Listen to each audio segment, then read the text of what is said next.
Eto para sa inyo mga Pag-ibig members, magandang balita. Ang Pag-ibig naglunsad ng programa para po makatulong sa panahon ngayon ng krisis sa inyo. Up to 10,000 pesos maaari nyong makuha. Yan ang ating pag-uusapan sa episode na ito. Hello mga ka-vlogs! Welcome sa aking YouTube channel at welcome po sa ating official Facebook page. Saan ka man nanonood, kumusta? Eto no, kakapasok lang na anunsyo, kakapasok lang na balita, posted po sa Facebook page ng Pag-ibig para ito sa lahat ng mga Pag-ibig members dahil inulunsad po ang Pag-ibig Safe Loan Program. Ano ba itong Safe Loan Program? Ito po ay tinatawag na Special Assistance for Financial Emergencies. Well, itong programang ito ay bilang tugon ng Pag-ibig para sa mga apektadong miyembro dulot po ng sigalot sa Middle East o gitnang silangan, no, sa pagtaas ng presyo ng langis at giyera, no, sa Middle East. So bilang tugon, ang Pag-ibig ay naglunsad nitong Special Assistance for Financial Emergency or Pag-ibig Safe Loan mga ka-vlogs. Well, magkano ba ang makukuha dito sa Pag-ibig Safe Loan? No? According sa Pag-ibig, up to 10,000 pesos maaari niyong hiramin. So, up to 10,000 pesos. Pangalawa, yung interest niya mga ka-vlogs ay mababa lamang, no? So, hindi naman nilagay kung magkano ang interest, annual ba ito, no? Pero according sa Pag-ibig, mababang interest lang ito at afford ng ating mga miyembro. Pangatlo, meron po itong 3 buwan na grace period. So, ibig sabihin ng 3 buwan na grace period, meron itong 3 buwan na moratorium.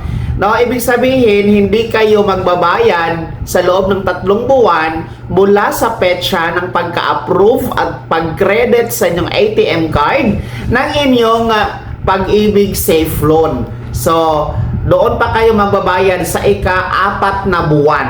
Okay? So, kahit pa paano, 3 buwan na grace period yan, makakahanda pa, no? At magagamit talaga ng ating mga Pag-ibig members yung kanilang nakuhang safe loan kay Pag-ibig, no, para sa kanilang mga pangangailangan. Hindi yung magbabayad agad sa susunod na buwan, 'di ba? So okay itong 3 buwan na grace period o moratorium bago tayo magbayad sa ating Pag-ibig Safe Loan. Okay? So para po sa mga gustong mag-apply nito, no, online lamang ang application, no? Atin lamang yang isi-separate mamaya-maya sa ating next episode, no, para hindi masyadong mataas ang ating video, no, para naman maintindihan nyo talaga, no, kung ano talaga itong Pag-ibig Safe Loan muna, no. Uulitin ko, ito ay tugon ng Pag-ibig para sa mga miyembro na apektado sa krisis sa gitnang silangan,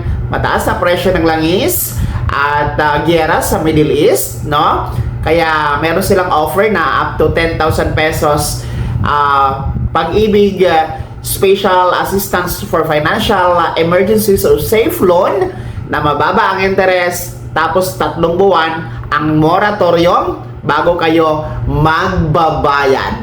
So maganda ito, no, para sa ating mga miyembro sa Pag-ibig. Avail nyo na. So mamaya-maya, ulitin ko, aking ituturo ang step-by-step process paano kayo mag-apply niyan online. Hindi nyo na kailangang pumunta sa Pag-ibig branch o Pag-ibig office, ha, mga ka-vlogs. Kaya naman, mga Pag-ibig members, hello sa inyo, no? Kayo ba ay natutuwa dito sa Pag-ibig Safe Loan na inilunsad? Kayo ba ay naniniwala na makakatulong ito para sa inyo? At sino sa inyo dito ang gusto mag-avail dito sa Pag-ibig Safe Loan? Ibahagi nyo po sa comment section na nasa baba. No, pakilakip ng inyong buong pangalan at kung taga saan kayo. Maraming salamat sa pagtutok. God bless. Mag-ingat mga ka-vlogs.